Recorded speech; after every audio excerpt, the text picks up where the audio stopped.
আসসালামু আলাইকুম রহমতুল্লাহি ওয়া বারাকাতুহু।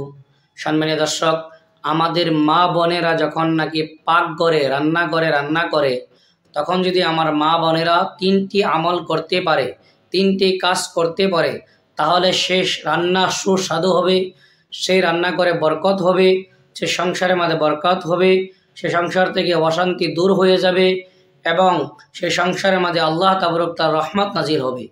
সেই তিনটি কাজ কি কি, সেই তিনটি আমল কি কি তা জানার আগে কিছু বিশেষ কথা, যে আমাদের মা বোনেরা সাধারণত আমাদের মা বোনেরা যখন ঘরের মধ্যে রান্না করে তখন দুনিয়াবি আলোচনা করতে থাকে বা মোবাইলে গান লাগিয়ে গান শুনে শুনে রান্না বাড়া করে। হাদিসের মধ্যে আসছে যে ব্যক্তি গান শুনে সেটা কি হারাম। আল্লাহ তাআলা কোরআনের মধ্যে বলে দিয়েছে গান শোনা কি হারাম। যখন নাকি আমাদের মা বোনেরা গান শুনে রান্না করবে, সেই রান্না সুস্বাদু হবে না, সেই রান্নার মধ্যে আল্লাহ তাবারক তাআলা বরকত হবে না, সেই রান্নার মধ্যে শয়তানের হাত থাকবে। কারণ যেই ঘরে গান শুনে রান্না করবে সেই ঘরে শয়তান আসবেই অটোমেটিকলি। যদি আমাদের মা বোনেরা তিনটি আমল করতে পারে, রান্না সুস্বাদু হবে, সেই ঘরের মধ্যে ইনশাআল্লাহ 100% আল্লাহর কসম করে বলতেছি সেই রান্নাঘরের মধ্যে বরকত হবে, সেই ঘরের মধ্যে বরকত হবে, সেই ঘরের থেকে অভাব অনটন আল্লাহ তাবারক তাআলা দূর করে দেবে এবং সেই ঘরের মধ্যে আল্লাহর রহমত নাজিল হবে। আসুন আমরা জেনে নেই যে কি কি। 1 নম্বর, যখনই আমাদের মা বোনেরা রান্নাঘরে প্রবেশ করবে, পাকঘরে প্রবেশ করবে, তখন প্রথমে যে কাজটা করবে 1 নম্বর সালাম দেবে, আসসালামু আলাইকুম রহমতুল্লাহি ওয়া বারাকাতুহু। কি করবে? সালাম দিবে। এখন আপনারা প্রশ্ন করতে পারেন রান্নাঘরে তো কোনো মানুষ থাকে না, তাহলে সালাম আমরা কি জন্য করব?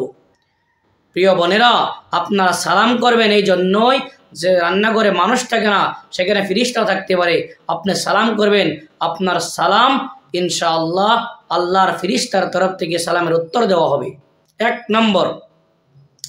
2 নম্বর যে কাজটি করবেন, আপনি ভাত রান্না করেন, আপনি মাছ রান্না করেন, মাংস রান্না করেন, যে কোনো রান্না করেন বস্তু, আপনি প্রত্যেকটা বস্তু রান্না করার আগে আপনি কি করবেন? বিসমিল্লাহির রহমানির রহিম বলে নেবেন। আপনি সবজি কাটার সময় বিসমিল্লাহির রহমানির রহিম বলে নেবেন। আপনি রান্নাঘরে প্রত্যেকটা কাজ করার আগে আপনি বিসমিল্লাহ বলে নেবেন। দেখবেন ইনশাআল্লাহ সেই রান্নার মাঝে বরকত হবে, সেই রান্না সুস্বাদু হবে। বিসমিল্লাহর বহুত ফজিলত। আপনি যদি রাতে শোয়ার আগে বিসমিল্লাহ 21 বার পড়তে পারেন, তাহলে আপনাকে আল্লাহ তাবারক তাআলা 3টি নিয়ামত দান করবে। একটি নিয়ামত হলো, আপনি যদি রাতে শোয়ার আগে বিসমিল্লাহ 21 বার তেলাওয়াত পড়েন, 1 নম্বর, আপনি সেই রাতে কোনো খারাপ স্বপ্ন দেখবেন না। আপনাকে আল্লাহ তাবারক তাআলা সকল ধরনের খারাপ স্বপ্ন থেকে আপনাকে হেফাজত করবেন।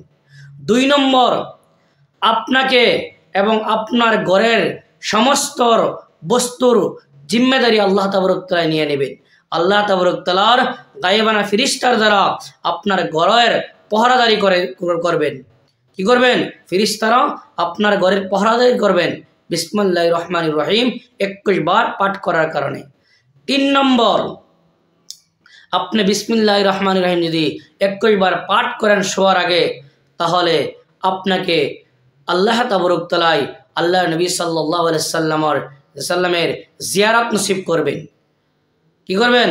আল্লাহর নবী সাল্লাল্লাহু আলাইহি সাল্লামের জিয়ারত নসিব করবেন। ভাই 3 নম্বর কাজ যেটি হলো যে আমরা কি করব? দুরুদে ইব্রাহিম পাঠ করব রান্না করে। আপনি রান্না করতেছেন আর এবার কি করবেন? দুরুদে ইব্রাহিম তেলাওয়াত করবেন। আল্লাহুম্মা সাল্লি আলা মুহাম্মাদিন ওয়া আলা আলি মুহাম্মাদ কামা সাল্লাইতা আলা ইব্রাহিম ওয়া আলা আলি ইব্রাহিম ইন্নাকা হামিদুম মাজিদ।